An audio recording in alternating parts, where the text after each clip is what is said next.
Somewhere in Nevada, you're presented with a plain gray landscape and a few moments of reprieve before absolute chaos hits the fan. In this long-standing series, it never takes more than a few moments for things to ramp up significantly, and it's certainly not for the weak of heart. Supported by an energetic and distinct techno-style soundtrack filled with instantly recognizable characters and designs, committed to accurate gun models and usability, this is about as over-the-top and violent as Flash animations come. Having its heyday in the early 2000s, now seeing a return to prominence in the past few years, odds are you will have seen at least one of these episodes or some of the never-ending fan content it has inspired for 2 decades. Officially celebrating the 20th anniversary of this series, looking back at its humble origins, all the way to the massive hit game now released that spent 7 years in development, and everything that came in between, this is madness. This is blasphemy! This is madness! I chose not to reformat the way I introduced this series, despite the fact that I'm walking directly head-on into this meme territory. This is madness! Madness. This is blank is just how I've always done it. I'm gonna stick with it, even though this is the result.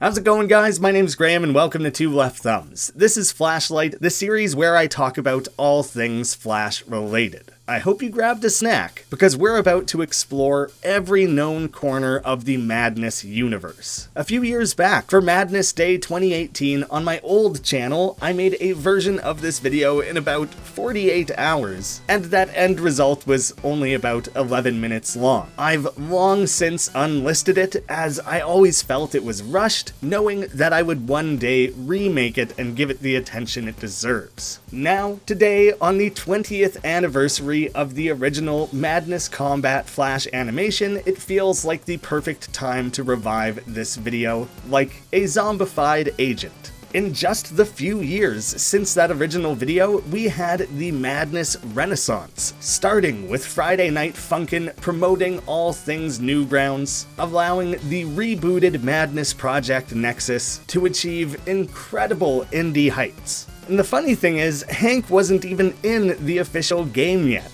He had instead simply been teased a few times, and then being featured in some standout mods. True to the spirit of the endless amounts of fan-made Madness content, a huge factor in this regained popularity has been the fan-made tricky mod for Friday Night Funkin'. There's something about this series that really inspires people and brings out the best of what they have to offer. And with the new reborn interest in Madness, this has been by far my most requested video for a couple of years now. I just wanted to make sure I did it justice. For this new video, I was able to get in touch with Madness creator Matt Jolly, aka Krinkels, for a very lengthy interview. There was so much to discuss, and while I was able to sprinkle some answers and insights throughout, it couldn't all make the cut. That full interview will be available on the Two Left Thumbs Patreon. Now is also a good time to tease the fact that a sequel to this video is in the works. Yeah, you heard that right. I interviewed 5 prominent fan creators as well, and things quickly got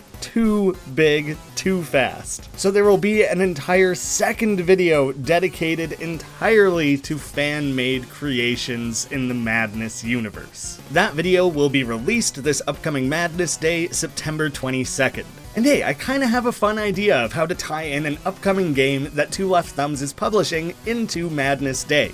This video is brought to you by Repella, the upcoming point-and-click branching adventure from Newgrounds alum Phil JC, creator of the Ray series. I recommend this to fans of Madness for its absurdism, unpredictable humor, and way over-the-top violence. But I won't ask for your support of Repella for nothing in return. Madness Day is a celebration as well as a contest, where users create animations, art, music, and games to go along with all things Madness. I'm going to kick in $250 into the prize pool. If we can get this video to 250,000 views before Madness Day, I'll kick in another $250.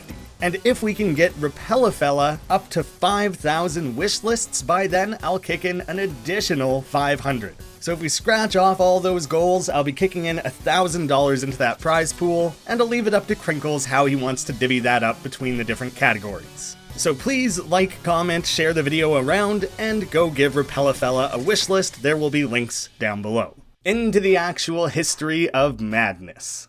Madness long ago cemented its legacy. A series doesn't stumble into 20 years of continued production. This is born through a long-lasting, fervent fan base, as well as new fans continually discovering and latching onto the series. I provided an opportunity for fans to submit their questions for Krinkels. I grouped together and paraphrased any similar questions that came up, but I'll still credit all those individual names up in the corner here. By far, the most common question was simply, how did you come up with the series? I'm a fan of action flicks, and Newgrounds was a place where I could share my love of them. Newgrounds was more than just a place to upload things. It was a place that showed creating things was possible for anyone who could get a hold of the software. It felt so accessible. Seemingly, it all spawned from Matt's desire to challenge himself and create something action-oriented that he would love, using that as a way to connect with others. Even before the Madness combat that we all know and love, Jolly first created 3 episodes of Breadman that didn't really go anywhere. Breadman now feels like him finding his legs in the animating space. Although some loose connections can be drawn with the senseless violence, weaponry, and a cameo from Jesus. Hey, Breadman! I was just excited to be scrawling nonsense into Flash keyframes. Really, it was just sloppy practice and me trying to be out there and contributing to the portal. And I was happy to do it. I don't consider any of it a misstep. It was all just practice skill building. The Jesus thing though, I was always stuck on the idea that old Jebs shows up and acts like an asshole for giggles. He eventually made Marshmallow Madness, the true precursor to the Madness series we now know. This was the first introduction of the standard grayscale characters that we've come to know and love. However, Marshmallow Madness started off with more absurdist humor, rather than what we could now consider absurdist violence. While there is still a splash of blood and mayhem, it's nowhere near what eventually became a staple of Madness. While Matt had plenty to share, I did greatly appreciate one answer that came from a specific question, but applies much more broadly. I believe this single answer helps paint a picture of how this series stands in Matt's own mind, and could apply to many burning questions you yourself may have. This answer spawned from wondering, why Nevada? I feel like the answer to this and a lot of questions like these is going to be a mix of why not and rule of cool. A lot of Madness is predicated on there being no reason for anything, so asking why kind of feels silly. Really, that makes perfect sense for a series titled Madness. The basis of everything that we are witnessing is largely that it's intended to look cool and feel impactful. Anything goes, so long as it contributes to that larger mythos and entertainment factor. I've seen Krinkels asked about a litany of specific elements, like how did he come up with the binary sword, or why can Hank double jump? His answer has consistently been along the lines of, because it's cool. And while things may have changed largely from Marshmallow Madness onwards, there are plenty of design choices that have persisted for the entire series, and those choices tend to come with more concrete answers. I wanted to know what motivated the limited color palette, even in its earliest iteration. I always struggled with color. You can see it in my artwork over the years. I avoided it until I only recently started developing a basic understanding. And many users wanted to know where the now iconic bean body and crash test dummy head design originated. It existed in my sketchbook for a year or two prior to Marshmallow Madness. It's just a seriously boiled down human form, pushed into the abstract. And beyond that, we now have a collection of characters who have their own unique and distinct appearances. He has the template down for the basic form each character will take, but I wanted to know how he workshopped or developed those designs. Hank and Tricky, the flaming demon form, are characters that had to have a few pages of sketches before I was satisfied with them. Others are more off the cuff. Astonishingly, Sanford and Deimos were off the cuff. Even beyond the character designs and some broad similarities between Marshmallow Madness and Combat, we can already observe the beginnings of what has since become Krinkels' trademark animation style. Those precise, tween-free, frame-by-frame movements. Believe me, I'll be going into detail on how painstaking this process actually is later on. Marshmallow Madness was only our first glimpse, laying the groundwork for the very first Madness combat back on July 25th, 2002. It may have only earned the daily second on Newgrounds, but it was an irrefutable, runaway viral hit. It caught fire, and within 2 years, it already had 500,000 views, a bar not often reached on Newgrounds in those early days. There are plenty of new fans who now know it strictly through Friday Night Funkin', but to remind people how popular it was long before that, by the turn of 2020, ahead of Funkin's release, this first installment had just over 4 million views. The real impact on the series' exposure, building off the Friday Night Funkin' boost, has instead primarily been seen on YouTube, with that video of Madness Combat 1 recently crossing 7 million views. Recently eclipsing the view total on Newgrounds for the first time ever. People assume that this means that Krinkels is just swimming in dough, but he was demonetized on YouTube a very long time ago, as would stand to reason with the excessive violence in his animations. Unfortunately, Newgrounds ad revenue is also on the lower side, because while you are allowed to put ad space in and around your videos, those options are far more limited than YouTube because you can't put an ad in the middle of an animation, and the sponsors willing to have ads shown on Newgrounds at all is very minimal. I'm sure when you fire up the occasional game on Newgrounds, you'll see an ad play there, but again, that adds up to peanuts. So overall, I am still very happy that Krinkels' work is being brought into the spotlight and he's getting all this much-deserved attention, so really it doesn't matter where you watch it, and even just giving those views at all is supporting the series. I want people to be aware he has that personal Patreon, which is his main source of income outside of selling the newly released game, if you're looking for a way to more directly support the Madness series. While it certainly won't appear that way anymore, seeing millions of views across dozens of animations, this small single animation with limited viewership had relatively humble beginnings, especially compared to what the series has now become. With the series now spanning 15 full installments, 8 incident mini-episodes, and a whole pile of random non-canon self-parody Madness-style animations that Krinkels has messed around with over the years, there is an incredible amount of Madness content to take in. The core series alone now takes over an hour to watch. If you want what amounts to a full movie worth of near non-stop action that pumps shotguns and adrenaline in equal measure, then pop yourself up some popcorn and settle in, you're in for a treat.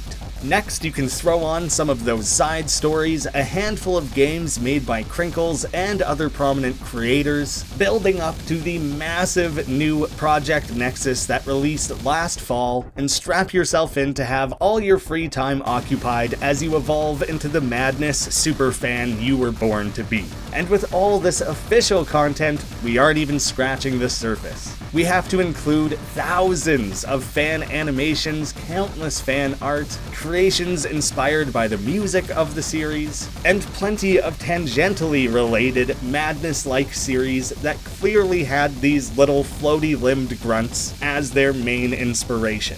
Bunny Kill has 7 installments, also with millions of views, and its own supply of fan-made content. Then on the gaming side of things, we have Thing Thing, a phenomena all of its own that grew into a separate, massively successful series, that independently became large enough that I'll likely have to save it for its own video someday. Heck, if you watched my Riddle School Flashlight episode, you'll know that that entirely non-violent, completely unrelated point-and-click adventure would not exist without madness. Lots of times when I'm reviewing creators and series for the Flashlight videos, I like to look at the Newgrounds daily and weekly trophies they've won. It's usually a pretty good measure of how popular an individual submission or series is. I simply will not have the time to do so for Krinkels, because the man has won over 100 trophies, dating all the way back to the earliest days of Breadman, and frequently sweeping the weekly awards, winning the daily and weekly first as well as the review crew pick.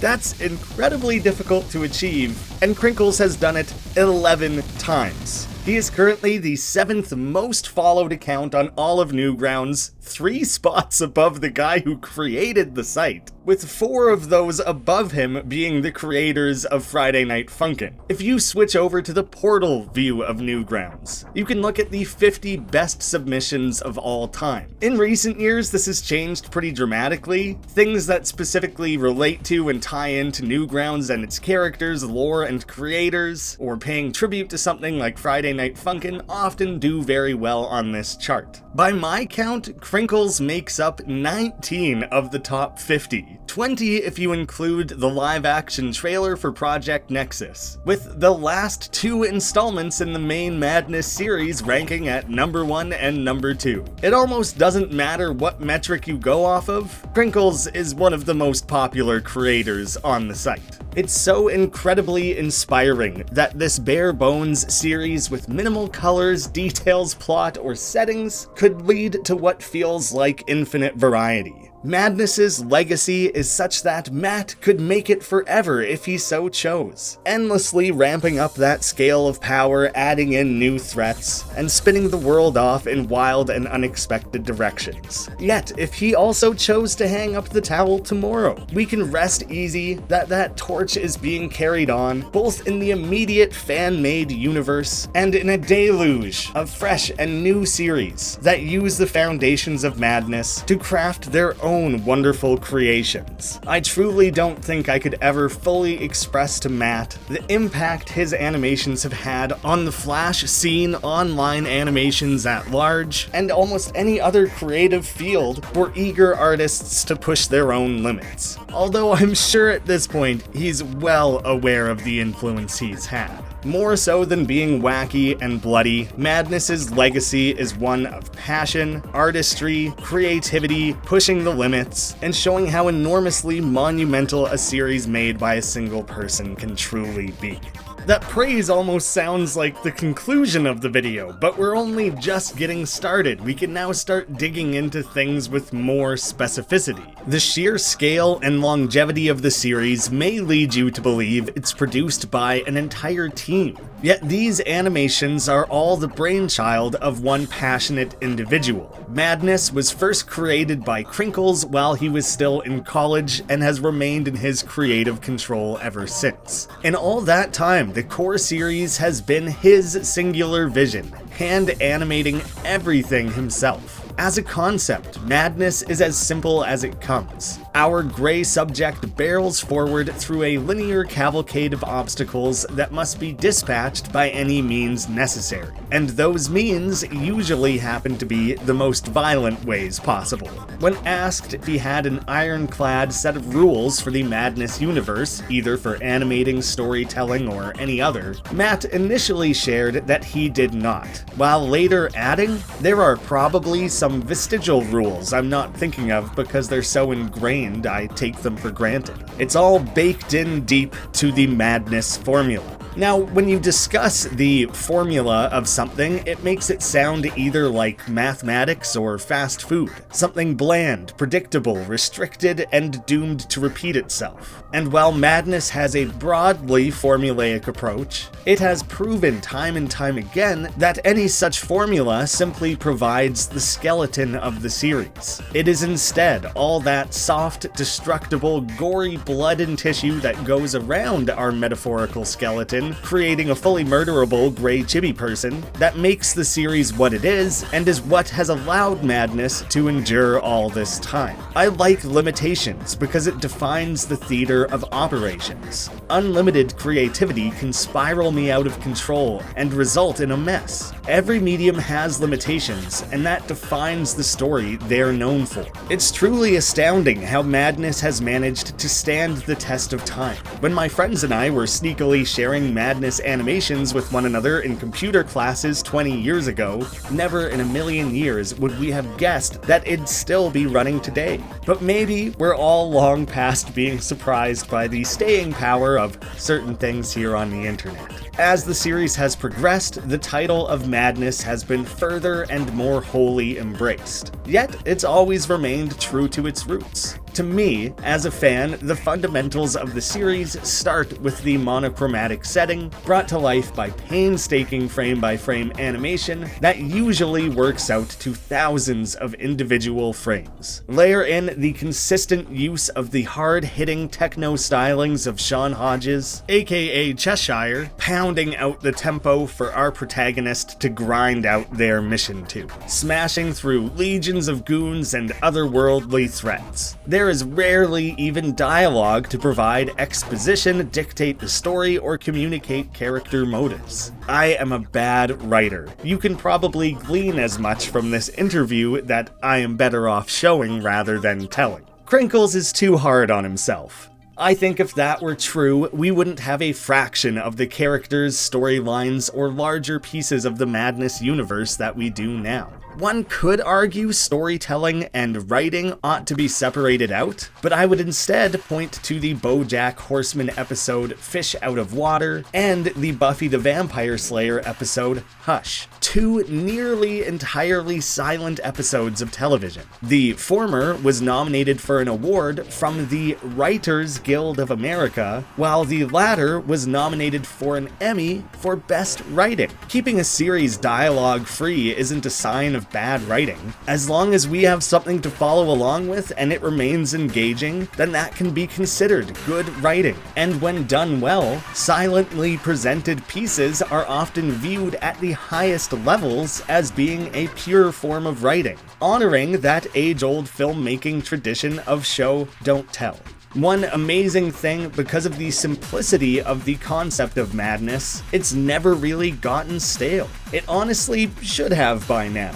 But that is a real testament to Krinkels' dedication to raising the bar and always keeping things fresh. Never willing to sacrifice quality in favor of getting animations out more quickly. These animations often take years to make. The most recent full main installment, Madness Combat 11 Expurgation, started production in 2012 and released in 2019. That's 7 years. Developing and releasing the more recent and now fully complete Madness 9.5 took about 3 years. Granted, Matt made other shorts in that time and a whole-ass game, but hot damn, that's some serious dedication to the craft. And I think we'd all much rather wait a few years for something that feels worth watching 100 times over, rather than anything bland, rushed, or forced. There are countless stories in the pantheon of Flash creators where some breaking point was reached. The creator became too busy, lost interest, had their hard drive wiped out. You name it. But it's miraculous to have someone nurture their creation for this long. And you always have to keep it in the back of your mind that for the majority of that time, he hasn't really made money doing it. Krinkels presents that precision, style, and the meticulousness of the action like an old-school martial arts movie. Even without a deep plot, the audience can still jump and high-five each other over an awesome kill, the same way we would seeing Donnie Yen punch someone to death, or Jackie Chan doing a death-defying stunt. while Krinkels himself has instead pointed to 90s action movies as his primary influence, embracing the over-the-top aspect of those movies. Yet his animations have now been around long enough that more contemporary examples of action movies seem to be a better comparison to the Madness formula. Look at John Wick prowling through a warehouse in a very Madness-like manner, swapping out an arsenal of guns and projectiles in this unstoppable man v everyone fashion. Other movies like Dread or The Raid might be even closer, with a lone warrior storming a tower of baddies showing off their skills with both weapons and their own physicality. Nunchuck skills, bow hunting skills, computer hacking skills. Girls only want boyfriends who have great skills. In that regard, I think Krinkels may have been decades ahead of his time. Much like modern franchises such as John Wick, a key part of Madness has been Krinkels' dedication to accurately presenting guns. Whether it be the art, name, sound effects, recoils, accessories, bullets per second, it's all based on realistic gunplay. I'm just a typical edgelord who really found himself enamored with the mechanical aspect of firearms. Games like that first incarnation of Rainbow Six really grabbed me for the ultra-realism, one shot and you're done, sort of slow and then suddenly fast and deadly gameplay. I do love the gusto, pomp, and bombast of just spraying ammunition everywhere with glowing fireballs of intense rapid fire. Shells everywhere, barrels heating up, all that. And the slant of trying to keep the counts right as you ground it. A reminder that this isn't magic. Matt is being very literal when he says keeping the counts right. If a magazine only holds 12 rounds, he will count them out and make sure the character stops and reloads before firing again. He is now and always has been meticulous about that. While it's a bit of a non sequitur, a defining feature of the franchise has become its episodic naming conventions. Early installments were relatively simplistic. We had the first Madness Combat, afterwards adding subtitles to each, with the sequel being Redeemer, then Avenger. It's starting from episode 4 that these uncommon, seldom heard words started to serve as subtitles. Apotheosis, depredation, abrogation, expurgation, what the hell is all of that? I'm not sure whether I need a degree in linguistics or some sciences to properly understand these cryptic titles. While I'm sure this part wasn't intended, it does mean that the animations are incredibly search-friendly, as if the series wasn't popular enough to have them show up when searching something as generic as Madness. These wild word additions will soar them to the top of the results. So long as you can remember each preposterous extra title offhand. When asked about crafting these titles and whether or not they each carried any significance or deeper meanings, prowling thesaurus.com for a word is the process, mixed with a little bit of, I saw a cool word somewhere and wanted to cram it in even though its meaning doesn't fit. No magic there. Rounding out this section, I wanted to share that personally, I was always embarrassed to show friends and family animations I made, even though they were much more tame content-wise than anything Krinkels made. It's so much easier to share something with strangers, not having to look them in the eye while they question the oddities of whatever spilled out of your mind onto that flash stage. My friends thought it was cool I was doing these things. Reactions not dissimilar to Newgrounders showing each other their projects. They weren't interested in producing art, but to see that there was a little funny gray man being mangled over and over was amusing to see come out of our little friend circle. Beyond the overall look, style, and substance of these animations, a defining characteristic has become those hard-hitting soundtracks. In the early days of Newgrounds, it was incredibly common to use copyrighted music from your favorite artist. Threats of lawsuits, many takedown notices, and other legal battles have long since curbed that habit. Nowadays, users can seek out copyright-friendly music and are heavily encouraged to explore the hundreds of thousands of tracks in the Newgrounds audio portal to find the perfect fit for their submission and share in that essential collaborative spirit. The original Madness Combat features a version of the Chicken Dance, while number 2, Redeemer, featured an assorted mix of unknown sources. For the life of me, I cannot remember where I got the Chicken Dance or that Popper Elphantance violin track. Thems were some wild days of Kazaa and Napster, and we were loading up with MP3s so I'd have them around when animating. And since I needed music, I'd just drop it in there. Once I got Cheshyre involved, everything changed. Cheshyre is the screen name for Sean Hodges, the musician who has composed the soundtrack of every mainline Madness Combat animation since number 3, Avenger.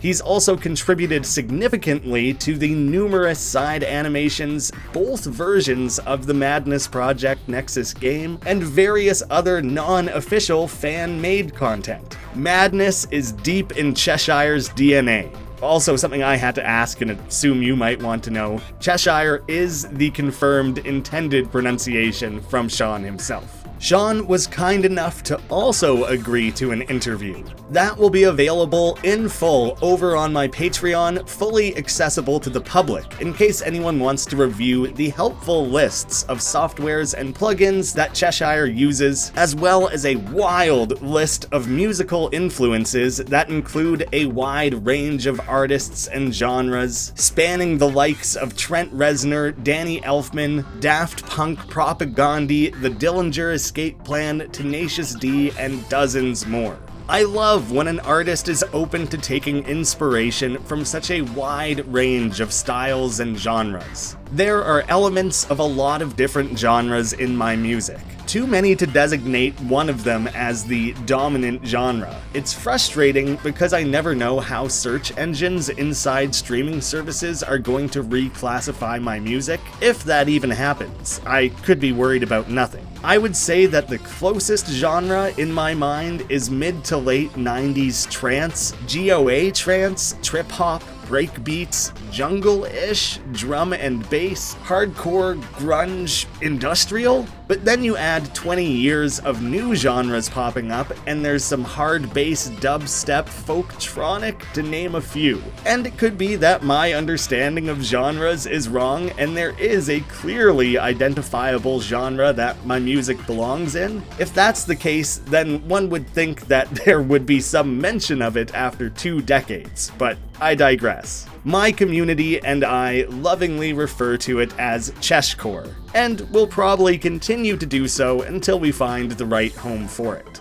If you want to dabble in music yourself and take Sean's recommendation of using Fruity Loop Studios as your main DAW, digital audio workstation for those who don't know the jargon like myself, make sure to follow the download link on his website, as he'll receive a small percentage of that sale. Sean shared that he first picked up a guitar and attempted to start a band around 13 years of age. But it wasn't until the end of high school in the late 90s that he started trying to make electronic techno music. I use guitars and keys, plus anything I can get my hands on to help inspire me. Some people say I have a good singing voice, but I'm not convinced. I've been thinking about recording some of my acoustic work, but I don't know if I'll ever try to publish it. Krinkels has included multiple references to Cheshyre, including a Madness gruntified version of him appearing in the Flash version of Project Nexus. Sean and I knew each other all the way back in high school, and knew of each other from even further back. And since I was finishing a cartoon, it occurred to me to ask the dude about making music to fit what I was doing, and he was game. As I recall, I hovered over him while he worked on a track after showing him Madness Combat 3 burnt onto a CD. Sean remembers this very fondly. It was great. I loved every second of it. I mean, if you break it down, it was just two friends working together, helping each other create stuff and work on the things that they're passionate about. It was my first time composing for an animation or short. It's one of those times where I wish I could go back in time and slap myself in the face, but also go back in time and stop myself from slapping my future self in the face. I didn't have any idea what I was doing. I have to thank Krinkels for continuing to work with me. I haven't been easy to work with sometimes, but he always has been. Game developers, even in the early browser game scene, would commonly pair up with musicians to create original tracks for their projects. It helps to ensure the music most closely matches the energy of your game. It's a great excuse to collaborate, and helps your game stand out among others who may be using more generic royalty-free works. However, working directly with a musician to score a Flash animation was always far less common. It's often time-intensive, costly, and hard to find someone whose creative styling matches your own, because it's not going to be broadly looped to match a general vibe of a section the way tracks in games are. Instead, scoring an animation often has far greater creative limitations. Everything has to be perfectly in sync, like orchestrating a score for a proper film. And when you, as the animator, have mapped out every precise frame by hand, it's a difficult thing to trust someone else to perfectly match your intended tone. Sean's work is so uniquely his own distinct love letter to music in general. That being paired up with anything will leave an impression. I issued Cheshyre the near impossible challenge of attempting to detail what his typical process looks like scoring a Madness animation. I found the answer to be wonderfully insightful. Oh my gods, I can try to answer that. If I'm working on a Madness track, then it's usually a back and forth between Krinkels and I. He'll send the start of an animation, and I'll send the start of a soundtrack back to him. He'll make suggestions, which are usually brilliant, and I'll try my hardest to capture the way his animations make me feel. But I'll always try to create certain emotions within the song that I think apply to Krinkels' characters. Hank, Tricky, the Sheriff, Jeebus, and many others. They all needed something to hopefully create a deeper connection with their audience. But it's not just the main characters, it's the scenery, the environments, the countless and nameless dead. They all needed a voice as well. Basically, everything that Krinkels created needed a soundtrack.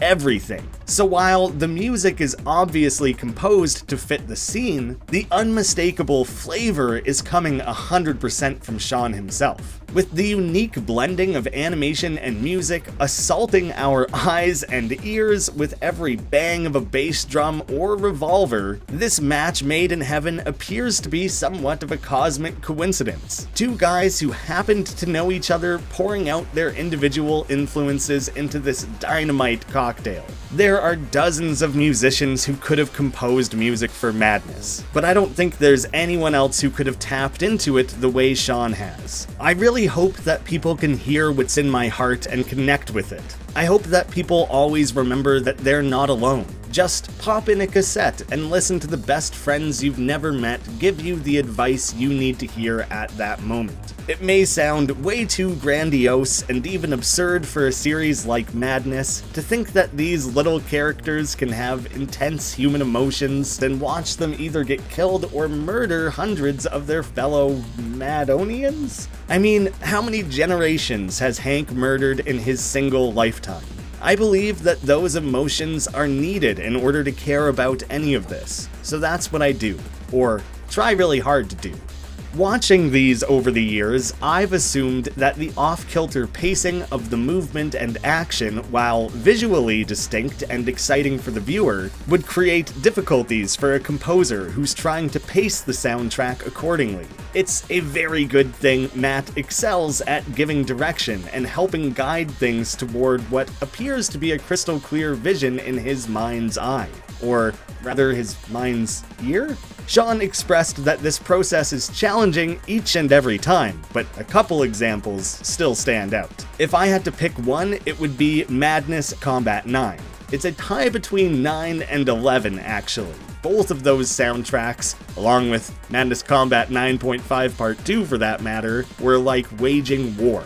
Just trying to figure out ways to keep pushing, keep gaining ground, keep that intense feeling alive, even when it's been playing for over 5 minutes. You know how your hand automatically recoils from a hot oven or stove? Keep your hand on there for over 5 minutes and tell me what would be playing in your head. That's it. Simple.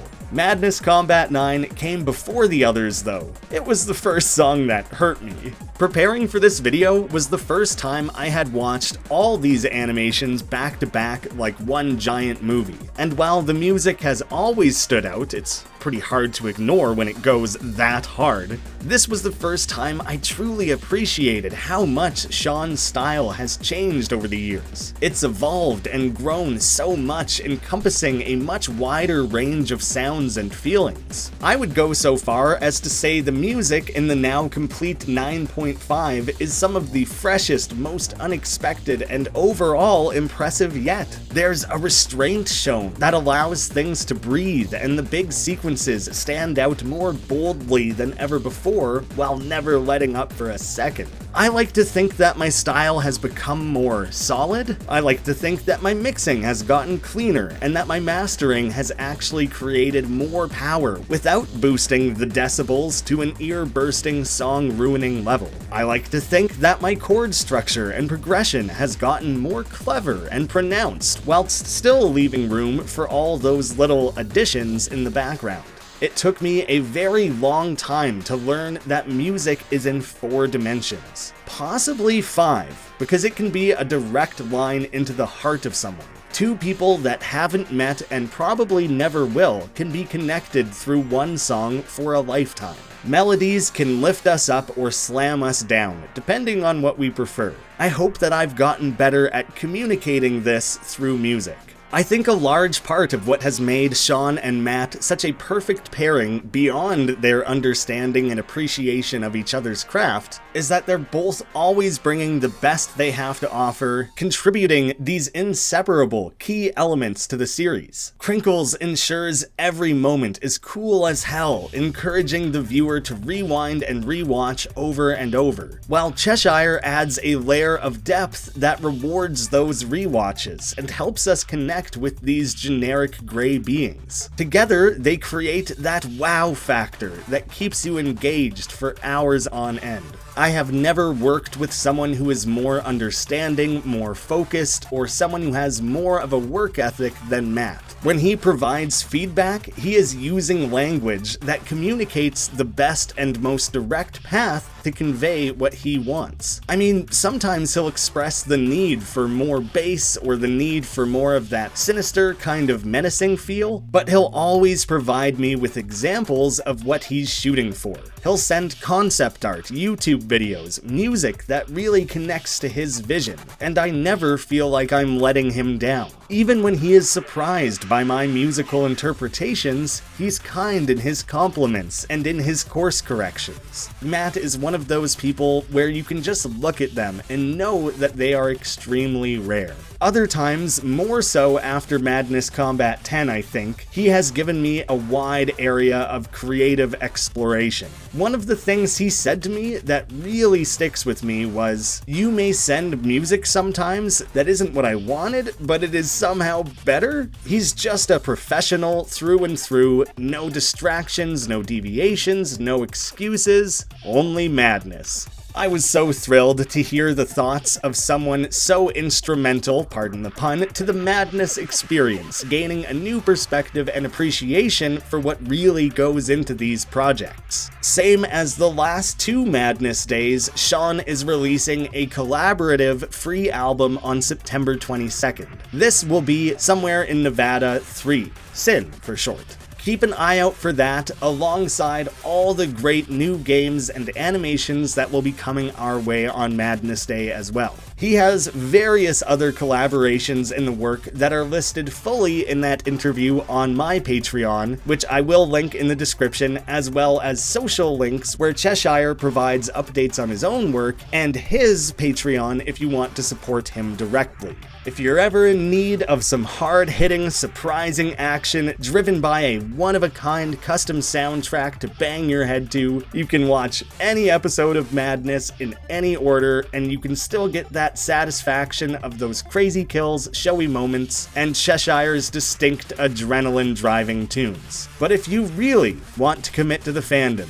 there is a real story threaded throughout all this literal madness. For a series that wastes practically no time on plot development or exposition, it has managed to amass an array of rich characters, a distinct storytelling language, and major arcs, all with added details stitched in for the die-hard fans. I mean, they probably don't die as hard as this guy, especially not this guy, but still, pretty hard. Several fans wanted to know how Krinkels approaches the creation of lore or a comprehensive story in a series that is mostly action-oriented. When I was younger, I always had a hard time paying attention to dialogue in movies. I'd have to watch stuff over and over again to really understand what people were talking about, if I ever grasped it at all.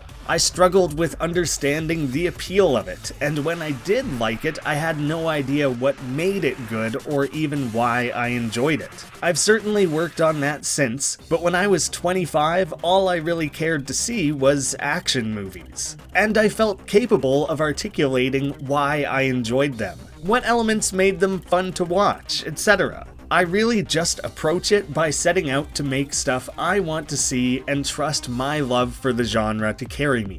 I believe that answer informs so much about the Madness series. It's clear in every single episode that the action comes first. But knowing that Matt himself tends not to make story the primary focus, he's created the perfect creative pipeline for a series titled Madness. He's free to do what he wants, introduce characters when and how he pleases, tweaking the world at his leisure, instead focusing on entertaining the audience with the thing he trusts they will care most about. That never-ending, bloody mayhem.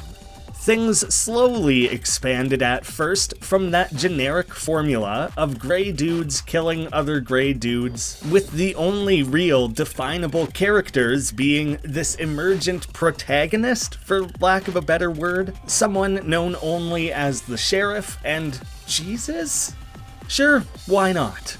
That leading generic gray character eventually took shape as Hank J. Wimbledon, accumulating more visually recognizable accessories and a killer showmanship that make you want to root for him despite having almost no other discernible personality. Matt seems to have a rather lax approach to naming his characters, seeing as Hank was only known as our hero until episode 4. I am a fan of naming stuff well after the fact. Hank is a cold dude, and his motivations are far less than clear, especially early on. In that first episode, he beats this boombox man to death for no reason, yet we have to believe he's doing the right thing as the de facto hero of the story. And we still don't even know what that middle initial in Hank J. Wimbledon stands for. When asked about it point blank, Krinkels answered, "Motherfucker." When looking at the 3 characters Krinkels says have most inspired Hank over the years, those connections feel clear as day. He has the slow-moving, determined, unstoppable cadence and presence of the Terminator, the arsenal of gadgets, swagger, and swordplay of Blade, and the martial arts-based gun kata skill and finesse of Equilibrium's Grammaton clerics, plus the badassery of all 3. As for the character's own escalation of power and changing designs, Krinkels shared that Madness Consternation has his personal favorite Hank design. I'm sure many fans are opinionated on that, appreciating different looks for different reasons, so I liked the idea of simply including the creator's own top pick. It wouldn't be the first cartoon to have a silent protagonist, but it is one of the only ones where we know so little about the lead character. It is instead the world around Hank that develops, with a gradually swelling lore and ever-escalating threats, while he remains a one-man wrecking machine. Generic grunts give way for agents in a task force specifically meant for killing Hank. Those agents are literally a part of the AAHW, the Agency Against Hank Wimbledon. We can see their recruiting posters plastered around the Madness world. The only way to salvation is through unity of purpose. Join us and advance the ranks to become one of the coveted elite crew, or enroll in our special ATP accelerated training program to give you all the edge you need to enforce the will of the whole. Although, when you peek at the fine print on this recruitment document, as if you had a choice. If the AAHW exists solely to oppose Hank, I feel we have a bit of a chicken and egg situation. Hank was killing bad guys, so they started a force to oppose Hank that now has become the primary forces that Hank spends his time killing? It really just appears to be an endless cycle of violence and power vacuums. It's out of control in the context of their universe, but it makes for a damn good time for us, the viewers. The ladder of challengers climbs above the agents, up through ATP engineers and soldats, easily distinguished through their yellow blood. Presumably, they've been altered in some way by that advanced training program. We know grunts are experimented on. This is how we end up with elite warriors, like the half-mags and mag agents. Those who have literally been magnified up to about 4 times the size of a regular agent. They are often twisted and mutated with giant claws, becoming near impossible to kill. Well, for anyone other than Hank, really. One episode at a time, Hank plows through it all, barely even showing signs of pain. Not even death can slow this guy down. He's been shot in the head, stabbed through the chest, blown himself up, been decapitated, harpooned through the neck, with numerous of those same, apparently individually less than lethal blows all happening at the same time.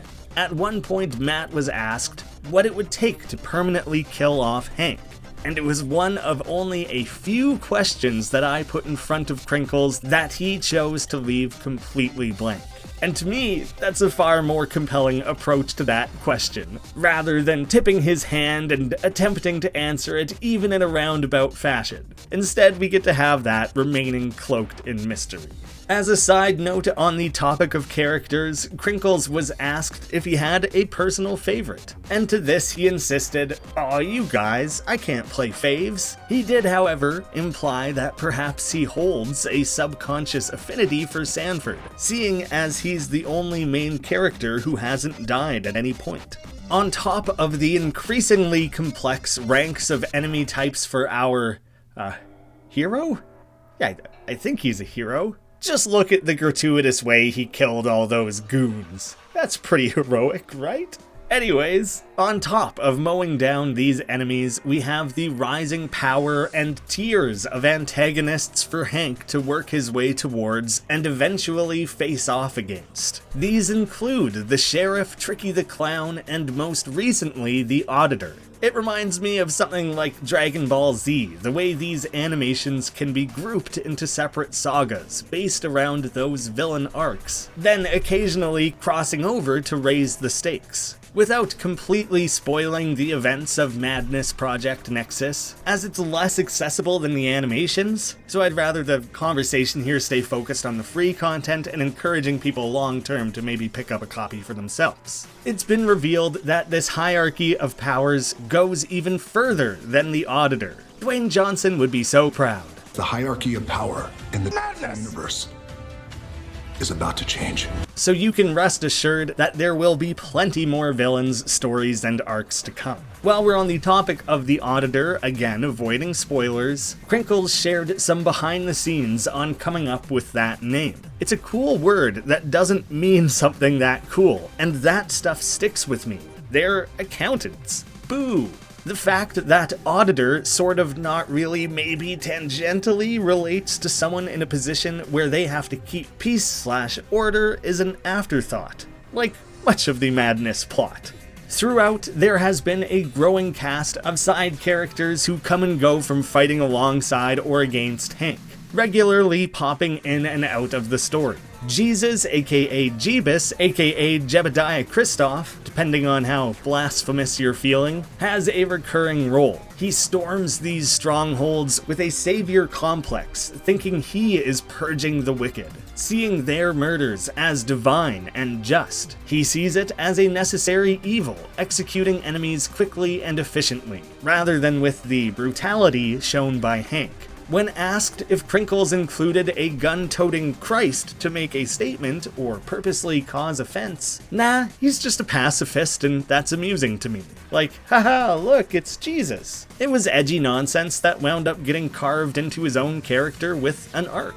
Jesus is a great example to outline the retroactive ways in which lore has been slowly folded into this world. Only later in the franchise, well after his introduction in Madness Combat 1, do we learn that the Jesus we see was once Dr. Jebediah Christoph, creating a wholly original character and backstory leading to a point where this very aptly named character becomes a Christ-like figure. It reminds me of a character like Otto Octavius eventually becoming an octopus-themed villain. It's on the nose in a very comic booky sort of way. It was asked on Curious Cat whether this retconning approach had caused issues or all gone smoothly. Nah, nothing goes smoothly. The idea is to make it look like it went smoothly. But yeah, it's not uncommon to just throw plot points around wantonly and then stitch them together after the fact. Or not at all, as a means of protracted storytelling. It's my favored method. Far less structured, far more free-form and fun. He also pointed out that he thinks that fits just fine, as the entire series is built around keeping things fun for the viewer. Weaving those threads together in unexpected ways is a part of what makes the series so special. Pardon me while we take a slight detour, as Krinkels uses a completely different franchise to illustrate this point more effectively. Remember Half-Life Blue Shift? How it was entirely built on the shoulders of that guard who was banging on the door you'd see in the Half-Life 1 intro train ride? When they set that guard there, they had only intended for him to be a little detail. It wasn't designed from the get-go to be a long, drawn-out story of its own. But with some dynamic and creative thinking, they turned a cute throwaway detail of a set piece into a lengthy story that tied in with the main narrative. That sort of thing resonates with me. New characters in Madness are often used to spice up the action and visuals, with new perspectives, weapons, and fighting styles. Like with the fighting pair of Sanford and Deimos joining in Madness 5. Although we don't really know what their motivations are, something they hold in common with Hank. Their story actually runs parallel to Hank's, being told through 0.5 installments between episodes of the main series. And to be clear, as Krinkels has answered this numerous times over on Curious Cat, these side adventures are 100% canon and directly join up with the mainline animations. Explaining Sanford and Deimos' addition, duos are hip as hell. I'm a huge fan of co-op shooters and cooperative games in general. Army of Two, Kane and Lynch, all them Rainbow Six games. So it was a matter of time before I started reflecting that in my cartoons. And for anyone who is unaware, there are multiplayer options in the new Madness Project Nexus. It's clearly something that's important to Krinkels, and is a way he prefers to experience these kinds of games. So I think it's really awesome that he was able to bring that to the Madness series. Looking back at the characters, Krinkels has indicated that he thinks at this point Jeb is likely the most well developed. Going from a scientist lackey to a living conduit between worlds to a corpse. He's changed and grown the most, whereas Hank has intentionally remained the same guy with cooler clothes. Matt does, however, have big plans for Deimos, and is personally excited to explore that character further in his spun-off side adventures. In all this carnage, including but not limited to killing things with swords, baseball bats, throwing knives, kitchen sinks, explosives galore, literally every gun you can possibly imagine, as well as many fictional weapons and guns. If all that somehow wasn't enough, the storyline has been repeatedly blown wide open like a grenade launcher to the chest with the introduction of the improbability drive. This can make anything and everything happen. The resurrection of zombies, multiple characters dying and reviving in new mysterious ways, sprouting weird appendages, teleporting to other dimensions, and becoming godlike spirits. All is possible with the improbability drive. That wasn't just inspired by The Hitchhiker's Guide to the Galaxy. That was just lifting a concept. I'm not proud of that one. If you look for them, there are actually other Hitchhiker's references littered throughout Madness. Krinkels is a big fan of those novels, sharing that they and Terry Pratchett's Discworld are favorites of his. And we haven't even talked about the most popular Madness character of all, the wicked, unpredictable, malevolent agent of chaos, Tricky the Clown, first appearing in Madness Combat 2. Although the character didn't start out as a murderous hellion, in fact, this assassin didn't even start out in the Madness series. Tricky started out on Newgrounds, created by a user who went by Salcoma. This clown danced around with his wang hanging out and became an instant meme around the Newgrounds community, most notably appearing in Dan Paladin's various works such as Alien Hominid and Castle Crashers, although he's not exposing himself in some of those later appearances. Krinkels decided to adapt the character, redesigning Tricky and instead turning this Harlequin into a psychotic killing machine, one who has become increasingly unstable through repeated uses of the improbability drive. This power-hungry foe has changed and evolved many times over, going from standard clown to basic zombie, then an unstoppable force, and finally a gigantic flaming avatar of madness. It seemed like his role was complete after the Tricky saga, before insisting once again that you cannot kill clown, becoming a main antagonist once again, returning from hell with a legion of skeletons in tow, long ago abandoning any semblance of reason,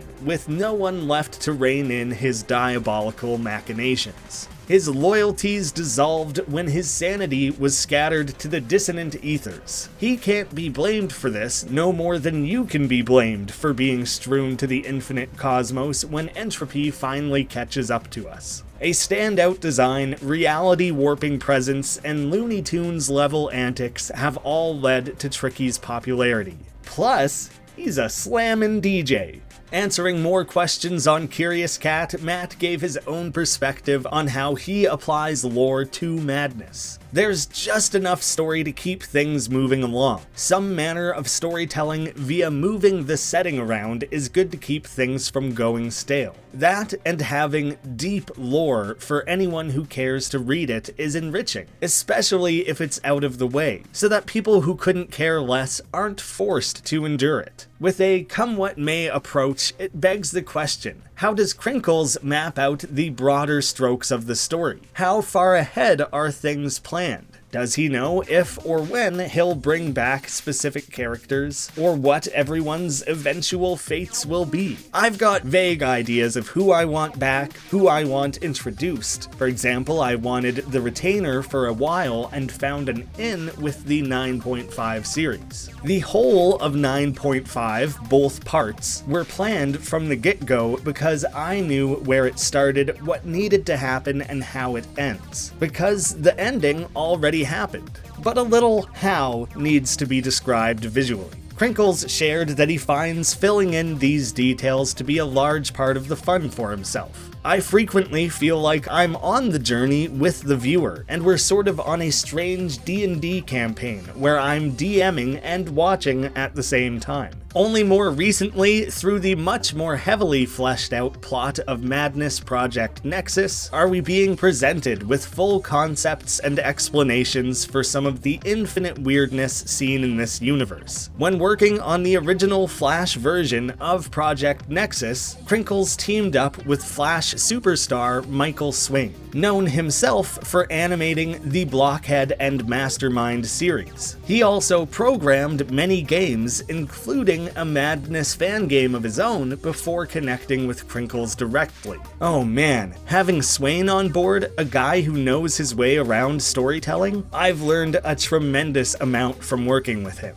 But he definitely spearheaded the introduction of extreme complexity that opened my eyes to the fun world of endless layers of lore. The process there is usually high-energy back-and-forth conversations, where we muse about what's actually going on in Nevada while trying to keep notes. I won't be able to unpack every little detail and concept these two have created through their games, not just to save you from spoilers, but because it has all become fairly wildly complex. Perhaps a more direct Madness Explained video would be in order for all that juicy new lore. Heck, I'd almost do it strictly for the oxymoronic name of Madness Explained. However, I felt it was important to share that Matt considers Swain the secret ingredient that led to Project Nexus being the Madness project that finally added more of a story to this otherwise chaotic world. Apparently, with the ever-increasing scope of this universe, the insanely long list of events, factions, and more, the Madness Wiki has become a resource Krinkels and Swain actively rely on when coming up with new material. We actually use the wiki to fact-check stuff when we write lore going into Project Nexus. It's an immensely helpful resource. I would have been shocked if either of those two claimed to be able to recall every precise detail that has been slowly and subtly layered in across countless projects. In addition to adding to the lore, Krinkels and Swain saw the opportunity to also add to the characters of this universe, old and new, on a deeper level than ever before. While the models of the new Project Nexus are now physically 3D, these expanded characterizations don't quite push into that third dimension.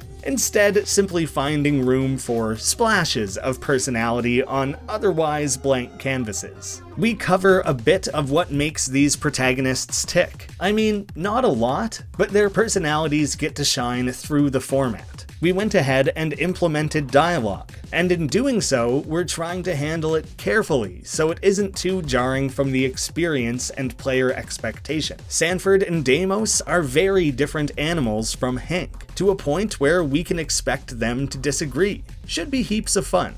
One major, itching question that I'm sure has crossed the minds of millions of fans who have followed along with Madness for years now: is there a finale in sight? Does Krinkels have a vision for how it will all end? I really thought 4 was the end of it, but I had fun animating and people on Newgrounds responded positively, so I went right back in there without explaining why Hank and Jebs are back. Just get in there like, hey y'all, like that Matrix movie? Shit, me too. Here's Madness Depredation. And considering how things have gone ever since, it seems like Matt would jollily continue the series indefinitely. Yes, that clunky bit of wordplay was absolutely worth it. Matt is always working to one-up himself and see what bold and unexpected directions he can take it next. If you aren't building to a specific end, then you'll always retain the freedom to adapt the story on the fly to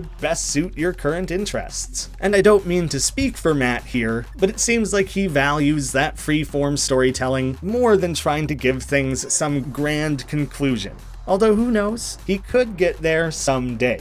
Beyond all this mainline lore, we also have the incidents, shorts, all of Deimos' side adventures, plenty of other goofy non-canon entries. In a series already centered around excessive violence, these animations tend to include some of the most ridiculous and often most comedic kills. It appears to be a storytelling sandbox, while also providing the opportunity to test out new animation and presentation styles, often breaking free of the norm. Could you really blame a guy for needing a separate creative outlet after 20 years of animating these dummies day after day? Which segues delightfully into finally talking about the animation itself. I can't rightfully make a video on the Madness series without dedicating a section gushing over the insane amount of work that Krinkels puts into animating every installment. You may think the time between episode releases is excessive or drawn out, but once you've seen the workflow, you'll hopefully grow a deeper appreciation for this meticulous craftsmanship that has consistently achieved such a high bar of quality. And you'll instead wonder how this guy has found the time to make literally any one of these, let alone all the additional work he's now done on the Project Nexus game, while also seemingly spending 30 hours a day sculpting some guns of his own in the gym. Where does he find the time? Not only have these animations not taken a dip in quality, they continue to get better and better. Krinkels has truly refined his craft by constantly challenging himself and pushing to take things to the next level. When asked by a fan what the most difficult part about animating the series is, the answer wasn't planning the flow of action, creating the environments and assets, or any other individual part of the process. Matt instead shared, the most difficult part of animating is surrendering enormous parts of your life. If you've never tried animating anything yourself, it may be hard to grasp what makes this all take so long. I'll do my best to give you a crash course in the fundamentals. As a reference point, traditional animation, pre-computers, required artists to hand draw and color every single frame of animation. A frame being any time the image changes, even a minuscule amount. That needs an entirely new drawing. You can hold a specific frame or freeze one element while animating others around it without redrawing the entire frame is commonly seen in 80s animation, where something like a mouth will move or an arm while everything else remains static. But it's an insane amount of precise manual labor. Now, in the age of digital animation, you can still do something akin to the more traditional frame-by-frame, only with plenty more time-saving tools and shortcuts. I'll use clips from Harry Partridge, aka Happy Harry, because he's one of the most skilled independent frame-by-frame animators out there. It requires redrawing things every single time. Computers allow us to more easily move, cut, paste, skew, and edit in ways that add additional weight and bounce without having to always redraw every part of every frame, but you're still doing that by hand, and it's still incredibly time intensive. In order for animations to look smooth, we usually want 30 frames per second. The video you're watching right now was rendered out at 30 frames per second. That's generally what you're used to seeing when you watch a video. And depending on how complex you want the action to appear, that could mean 30 separate drawings for just 1 second of animation. That single second could potentially be days of work. Now, computer-generated tweens are the alternative that were introduced alongside digital animation. Tweens involve moving something between two positions or states, and the computer interpolates what those betweens would be. It saves you from having to redraw a new image for every single frame of movement. Layer together tweens for added complexity, and you could save days of effort. Simple, right? Well, obviously it takes great skill and effort to layer and implement tweens at the highest level. And even then, they often run the risk of looking too smooth and losing some of that crucial fluidity of traditional animation. Artists have become experts of using eases with their tweens, layering, shaping, and warping them, taking the time saved and applying it in other ways, which can lead to some really high-caliber animation. I don't mean to say there's anything wrong with tweens. They just achieve a very different look and feel. Now, you see these little bean bodies that slide around on screen? There are dozens of moving characters, body parts, and objects, with perspectives infrequently changing. Things are relatively flat, so there's no need to redraw everything from scratch on every single frame like Happy Harry would. Surely Matt uses tweens, right? Nope.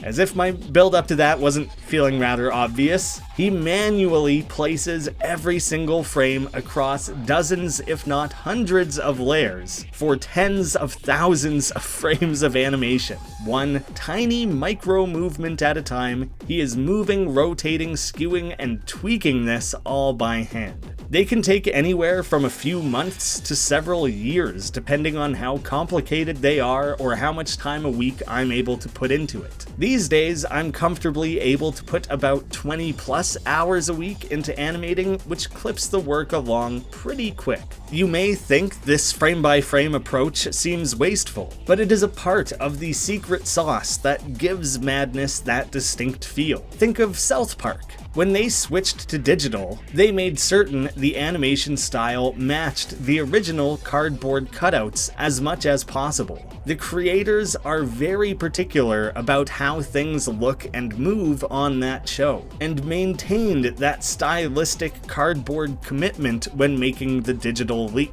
Whereas something like The Simpsons completely changed their art and animation style when switching from hand-drawn to digital. When those time-saving shortcuts become available, it's incredibly hard to resist their temptation. In this regard, Madness is like South Park. Tweens could absolutely replace much of the animation done here. No, you can't use tweens in Flash, that's cheap! Shape go wee! But if it were leaned on too heavily, it would lose that special, jumpy, shaky, imperfect, and energetic quality that is so essential to the series. While plenty have now created Madness fan animations with heavy tweening, this hands-on approach is both why these cartoons take ages and why there's really nothing else out there that feels like Madness animations. I lack the command over tweens and the skill to use them in such a way as to make it look the way I want. Sure, Krinkels has gotten very quick at his frame-by-frame with years of practice, but now that you see that a single second of animation requires him to hand-place dozens of different simultaneously moving objects 30 frames in a row, it really starts to boggle the mind. And beyond the characters, settings, and animation generally becoming more complex, he now more often includes flames, lightning, and other effect-heavy elements. In an effort to keep the look and feel of this consistent with the main animation, Krinkels must now also employ a more traditionally drawn and redrawn approach to these effects on top of his existing workload. You can't really drag and rotate flames the same way you can a little gray fist. He may be getting faster, but things are only getting more difficult to animate. Anyone who has tuned into one of Krinkels' Twitch streams has seen this in action. The grueling process of placing things on every frame, crawling towards the finish line. Even with the very first Madness combat, with its relatively short and simplistic setting and designs, it took 4 months-ish? It's kind of amazing it didn't wind up getting destroyed. I was moving my computer a lot, going to LAN parties and whatnot during this time, and losing work wasn't uncommon. Not long before Breadman, I lost a lot of my earliest practice work from a hard drive failure. As someone who has lost plenty of work over the years, including many of my earliest attempts at animation, I am so thankful that Madness wasn't a casualty of this, as it can be so hard to motivate yourself to restart something after some meaningful progress has been lost. You would think that with lengthy animations, intense action, complex staging with fight sequences often involving a multitude of characters, that everything would need to be heavily storyboarded. pre-planned and laid out precisely for Krinkels to follow along with. Storyboarding is an incredibly common process in both live action and animation, but is especially important for animated projects when you can't simply refilm a scene. I actually storyboard a lot, and through the process wind up tossing nearly all of it in favor of ideas that crop up along the way. Probably a side effect of the process being so long. It'd be a different animal if I could animate faster. A few fans had interesting questions on cut content. Like, had Krinkels ever animated a moment of violence that he felt went too far and needed to be changed or removed? Not that I can think of. Personally, I'm not a fan of killing people who aren't actively engaged with the action. Innocent people in shitty situations always squicks me. But frankly, they all had it coming. Karma swings blindly in Nevada. I just want to thank Krinkels for introducing me to the word squicks. It's a fantastic one. It was also asked if he had ever cut something and purposely saved it to be used in a future cartoon. Not really. If anything is cut content, it's most likely just notes and sketches I never applied to the cartoons. And you can never say never with those. Stuff takes too long to animate to throw it on the cutting room floor.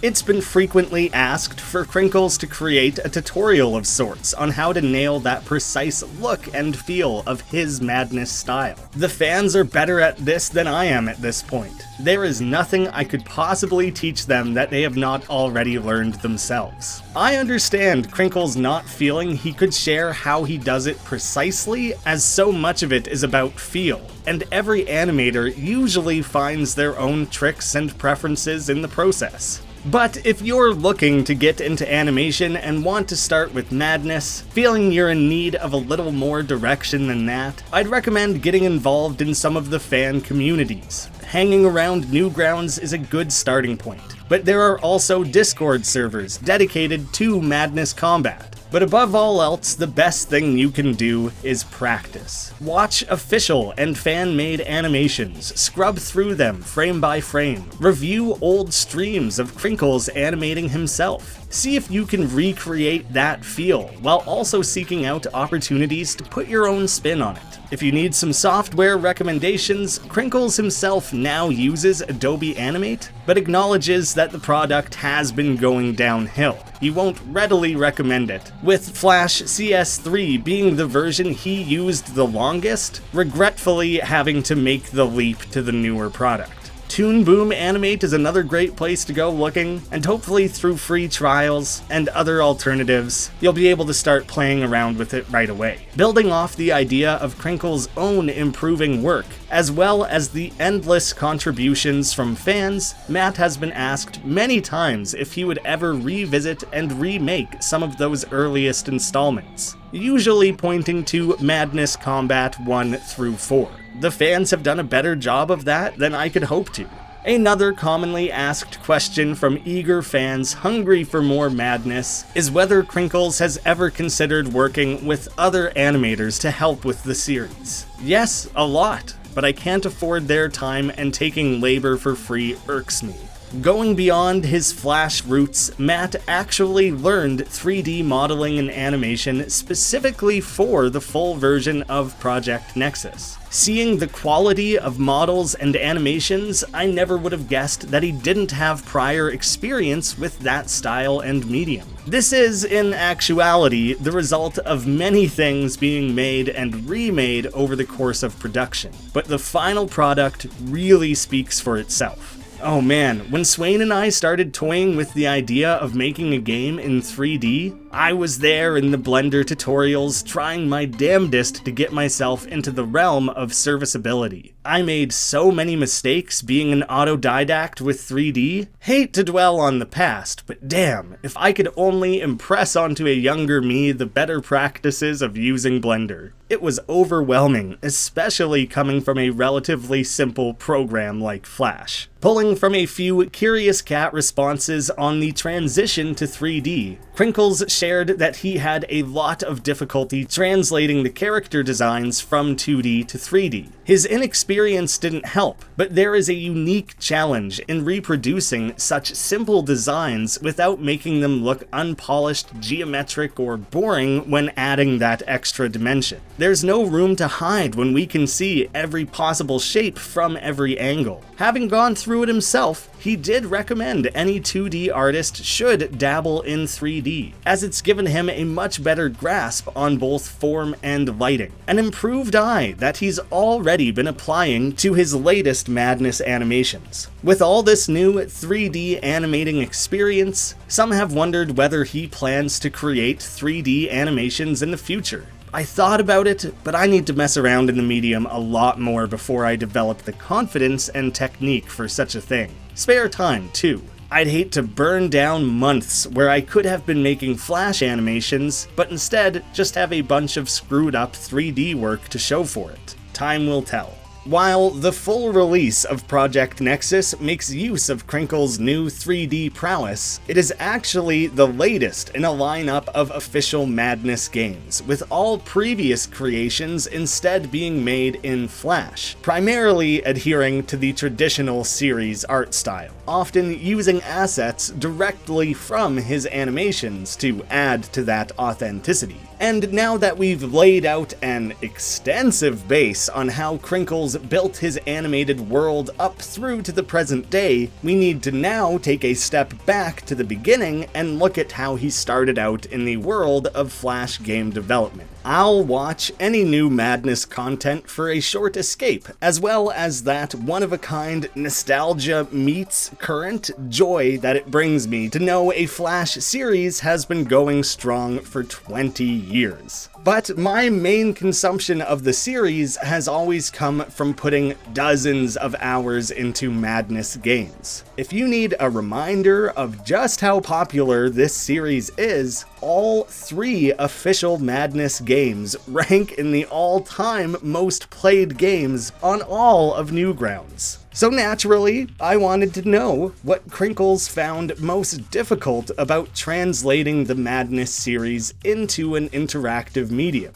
That's tough, really tough. My first response is like, it could have looked more 2D, but who's to say we could have done it better? I think when we moved it to 3D, we had to make sure it was fun at the same time as being recognizably Madness, and not being so slavish to the Flash roots that it was kneecapped. Really, it's less about limitations and more about how we can do anything, and therein lies the challenge. So many possible missteps. My personal love for Madness games began with the first available one, although I think I was a bit of a latecomer to it. This was Madness Interactive, first released in 2003. This was made at a time when there were only 2 existing Madness combat animations, with Madness Interactive retelling the story of Madness Combat 2 Redeemer. You must reach the sheriff and kill him as revenge for stealing your pie.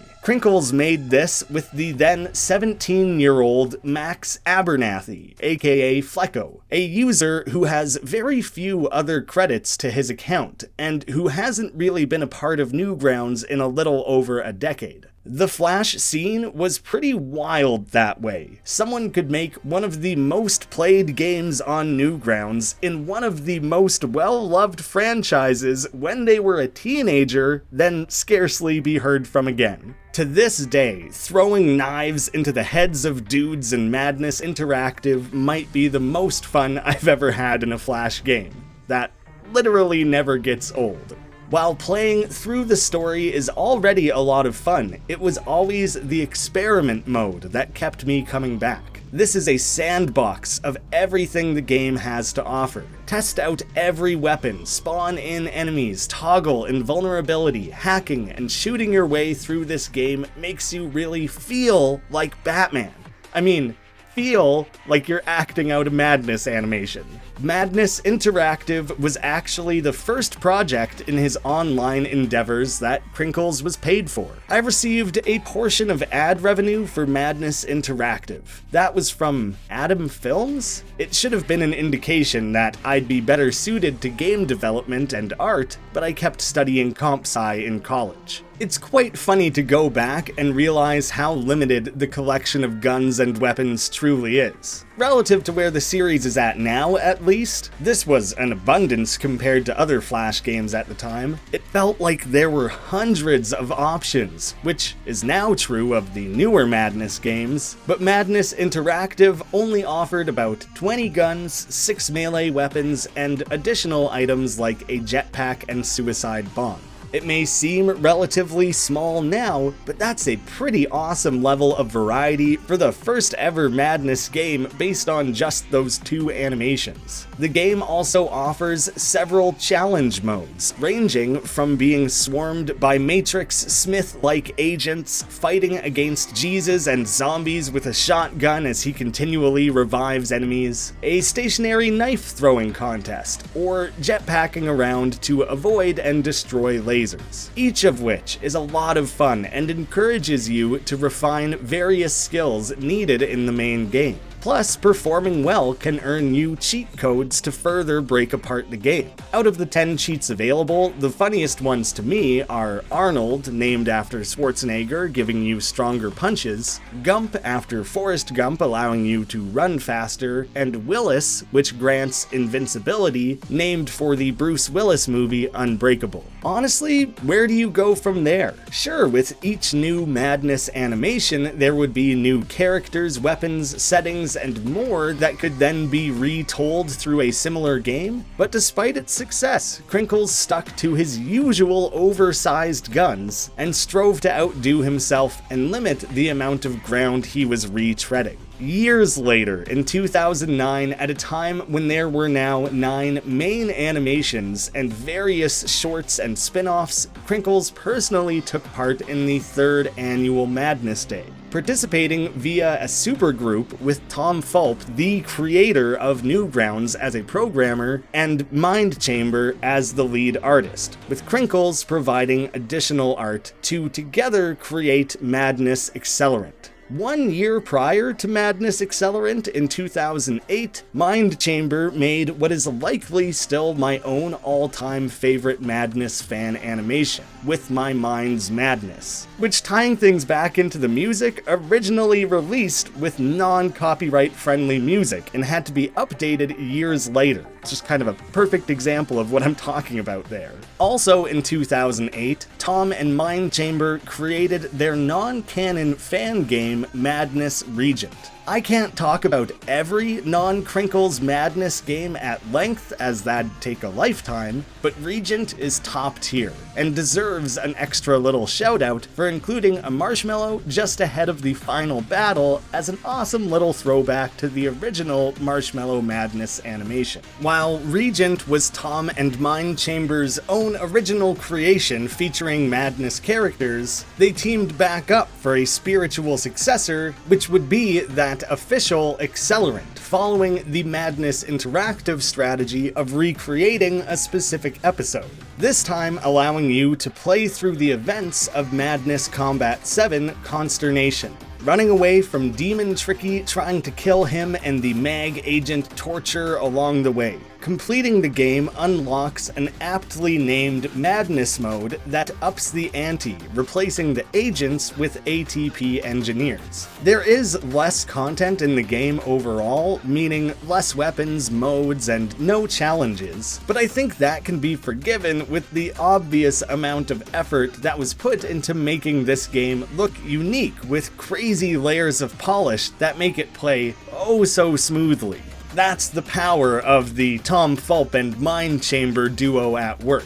Honestly, it's crazy that Tom ever finds the time for projects like this, between running Newgrounds, making games with the Behemoth, and chugging away on the highly anticipated Nightmare Cops. And I can especially forgive Accelerant's limited content thanks to the amazing gag of being able to punch Tricky's mask off instead of shooting him right at the end. If you do this, you'll be treated to one of these insane cartoonish faces, most of which are memes names or other random references. That's such a funny detail that so few people would otherwise ever see.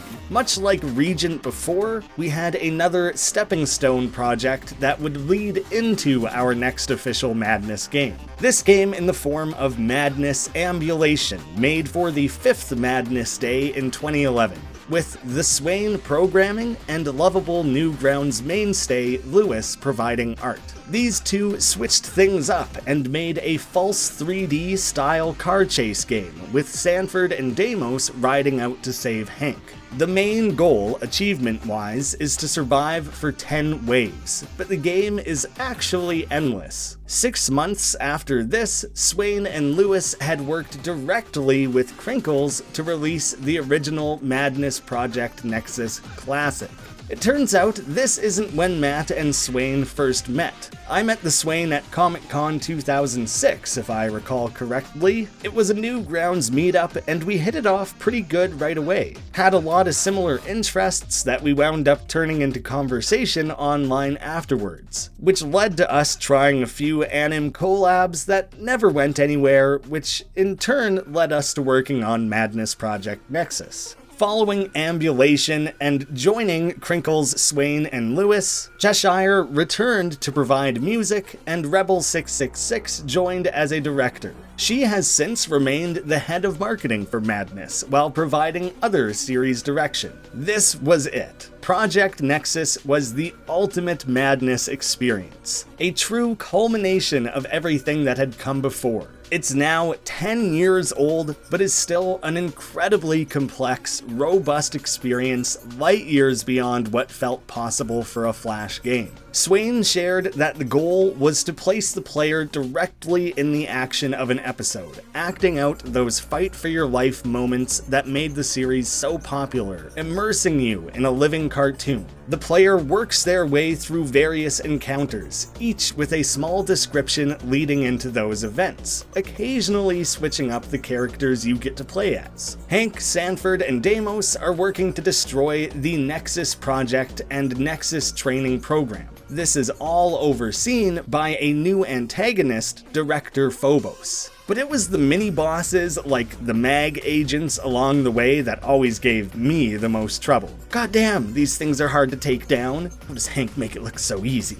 The titular Nexus Project itself is a scientific program that became militarized, now working to mass-produce soldiers. The game received several post-launch patches and updates to squash bugs and make a few small additions, something that's incredibly uncommon in the Flash game world. It's very hard to version control something as it spreads further around the internet, so most people don't bother. About 6 months after release, just after Madness Day 2012, a final update 1.8 was applied. This added an entirely new episode, Ground Zero, expanding an already massive game well beyond its original scope. This episode is from the perspective of Dr. Christoph, a chief scientist on Project Nexus at the time, who was instrumental to the program. Disgusted with how his work was being used, he set loose zombie and other abominable creatures in an effort to bring the project down from the inside. He then stole a powerful halo, granting him unique abilities, and took on the new identity we have always known him as, Jesus. Comparing Project Nexus to Madness Interactive and Accelerant, everything was updated to represent the best aspects of the franchise. There were new, more realistic gun sprites with alternate versions of those guns that can randomly spawn in with modified stats, while Madness Interactive had you simply swinging items around, pointing and shooting. Project Nexus improved those mechanics, adding the ability to dodge, plus bullet time and magic abilities depending on your character. It also introduced the tack bar for both yourself and certain enemies. It's a resource that affects your ability to avoid taking hits, encouraging you to keep on your toes. If you can keep your tack bar full while doling out damage of your own, you'll find the groove of combat that really captures that unstoppable feeling we've all witnessed through decades of Hank storming these compounds. There is also a hefty arena combat mode, where you can create a custom character, earning money and experience that can be used to improve your stats and add weapon perks, as well as hiring mercenaries to help in the arena. This can last for over 50 waves, but you'd be hard-pressed to survive that long. A few have made it past wave 60, and apparently the game starts to break slowly but surely, being overloaded with that godlike power. There's even an alternate zombie arena mode that plays quite differently, fighting off hordes of zombies instead. Krinkels has shared that the game became too large and unwieldy, therefore they are unable to update it further. But I think with it being the 4th highest played Newgrounds game of all time, it's already at an insanely high peak.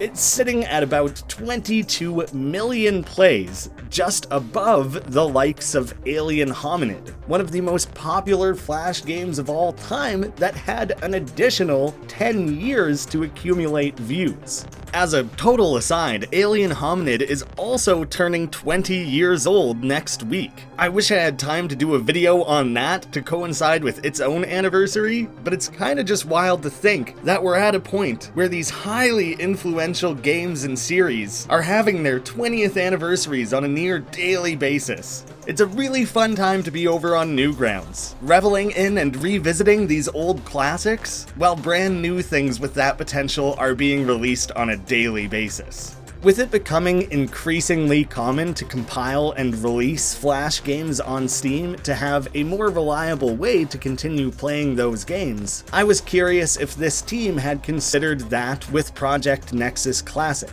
I don't think we're too interested in trying to do that. It's not impossible, but the unanimous feeling around Giving Tree is that we'd rather just remake the game in 3D and keep the scope right to the provided design document of the OG game. And if you do still want to play the original, I would say the easiest, most reliable way to do so is through Blue Maxima's Flashpoint. That's true of any of these Flash games I've listed, with myself using that program as a way to reliably record all the footage that's being used here. If you don't feel like playing the game for yourself, and would rather watch a Let's Play of it, I actually did my own playthrough that I had professionally edited and uploaded over on Graham Games. I'm very happy with how that turned out. I'll include a card up in the corner and a link in the description. Who knows, if you're hungry for more madness, you can give that a look. Some planned Project Nexus features needed to be cut as Flash's resources maxed out, including a Capture the Flag paintball and a Dead Rising style RPG mode.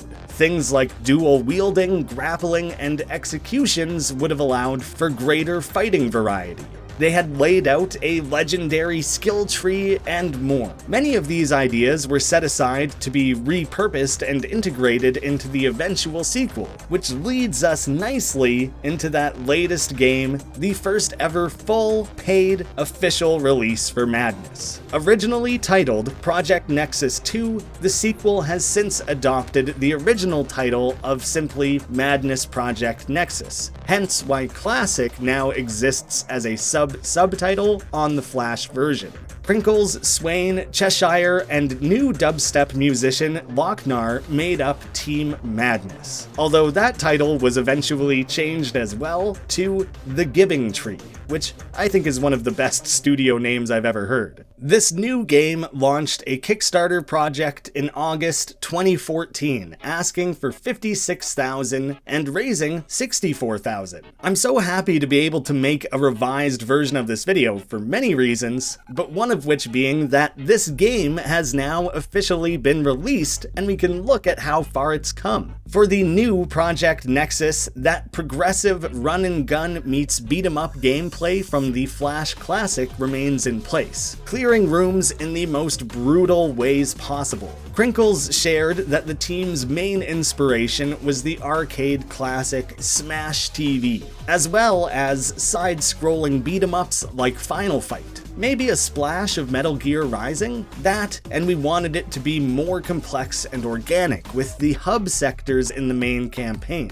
Make the world a big, interesting place that you can totally just walk by if you were so compelled. It again has story and arena modes, as well as a playground mode that is closer to what was seen in the Madness Interactive Sandbox experiment mode. Everything is bigger, badder, bloodier, and probably about 100 other B words. You kinda have to check it out for yourself. So luckily, there is a free demo available. If you're unsure if this looks like it'd be for you, I highly encourage you to try that first. Give it a chance. It takes a bit of getting used to, but once you've figured out how to manage your tack bar, lining up attacks, performing stuns and executions, swapping and tossing weapons, dodging and rolling, you'll chain together kills with an efficiency that makes the likes of John Wick look like a total noob. For anyone who hasn't seen it, a popular creator over on Newgrounds, Hans Van Harken, the almighty Hans, created a live-action Madness trailer to coincide with its release. This short film does an excellent job of capturing the look and energy of the animations, updating it in a way that was clearly done with great care and love for the source material. Hans and I did workshop up a bunch of ideas ages ago that never saw the light of day.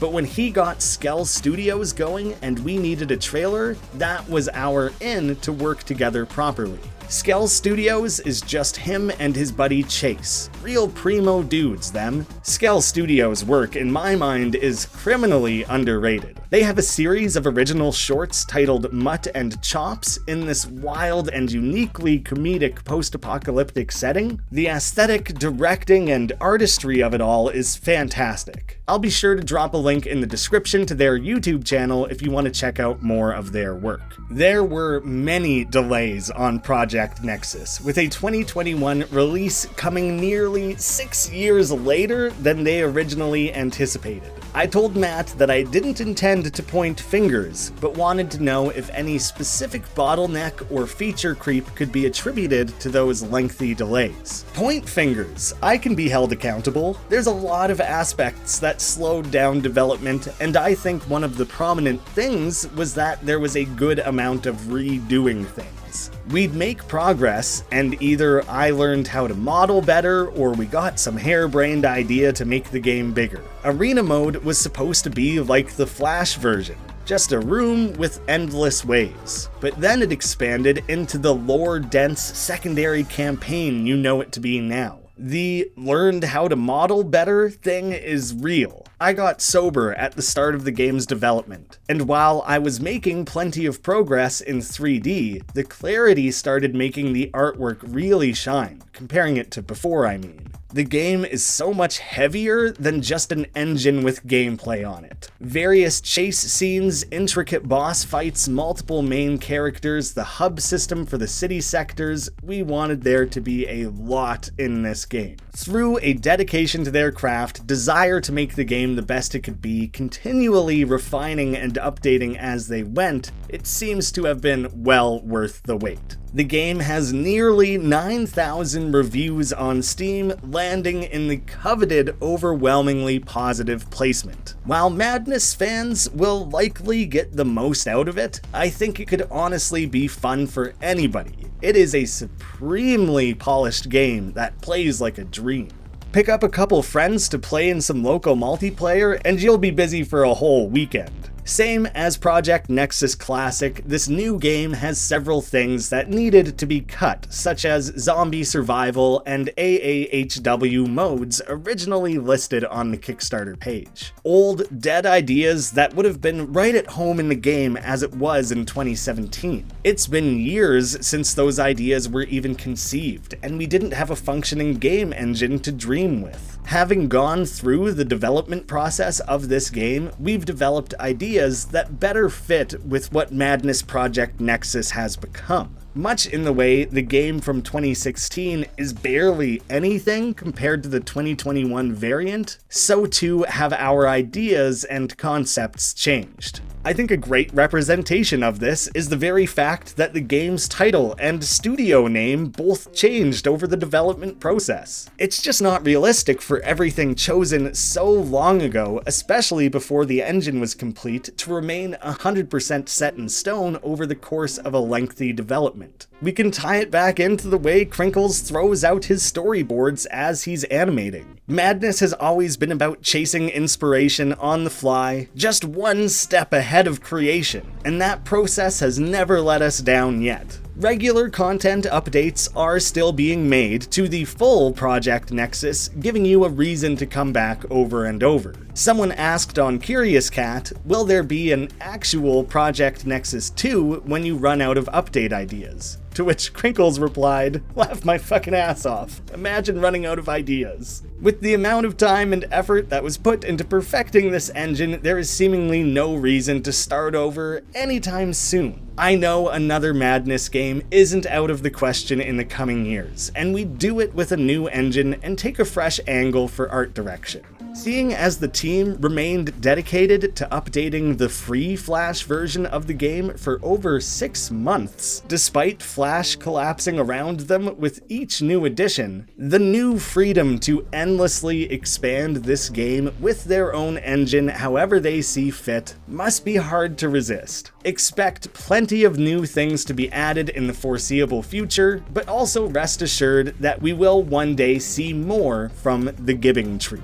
As I bring part 1 to a close, I thought it would be interesting to share a few final insights into Krinkels' creative career. Starting with, if he wasn't an accomplished animator and now developer, what does he think he'd be doing instead? I'll always be an animator developer. Sometimes I just do other things to make ends meet. He did then answer the question in a more direct way, but I prefer to leave it on the sentiment that this is what he was meant to be doing, and that he can't fully imagine doing anything else, despite the fact that Matt has rarely been able to create Madness full-time or make a consistent living off of it. Madness Animations was nearly always something I had to do on the side as jobs took priority. Even now, my obligations are to Giving Tree primarily, handling things for Project Nexus and shopping future ideas for the company. Back in Louisiana, I handled my rent with art commissions. In Colorado, before I defaulted on my house, I was working where I could as the ad bubble deflated. A good example of when I had a break and could just animate was for Madness Combat 6.5.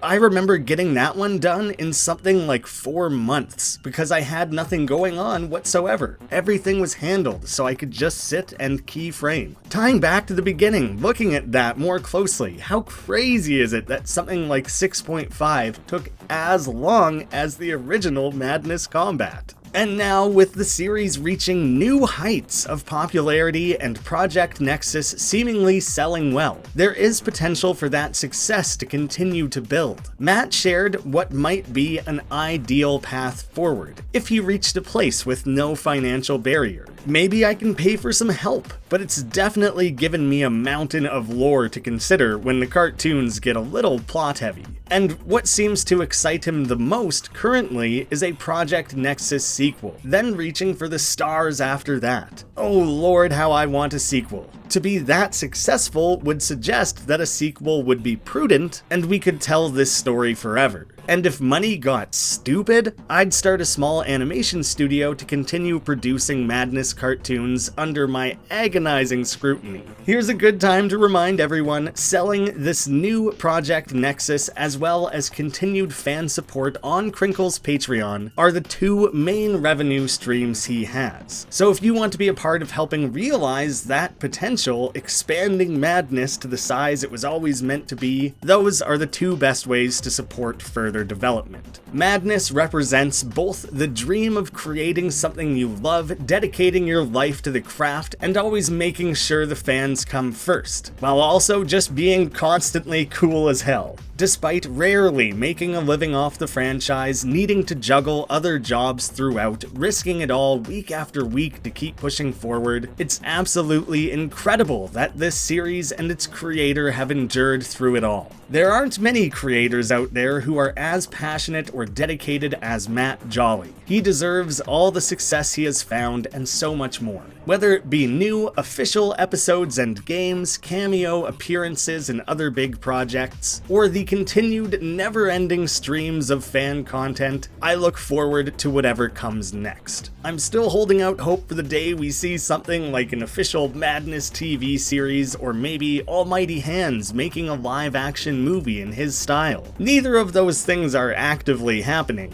and have never even been mentioned as real possibilities, but with the continued growth in both popularity and quality of the series, it really does feel like anything is possible. Starting out, I knew this video was going to be large, but the scope of it just continued to grow as I found more and more details to tie in. Taking a page out of Krinkels' own book, pushing back the release of something rather than compromising the quality of this video, or once again doing what I felt was a disservice to the Madness community, I will be releasing that part 2 on this Madness Day, focusing on the day itself, as well as the droves of fan-made content out there. That dedicated day to Madness is still 2 months away on September 22nd over on Newgrounds. If you've ever wanted to make any Madness art, music, animations, or games of your own, now is a great opportunity to get started. Challenge yourself and see if you can pick up one of the many cash prizes that will be available. And as a reminder, be sure to share this video around and add Repella to your Steam wishlists. If we hit those goals I laid out, I'll be pumping $1,000 into the Madness Day prize pool as my way of saying thank you to you, to Newgrounds, and the Madness community, who have all been nothing but wonderful to me.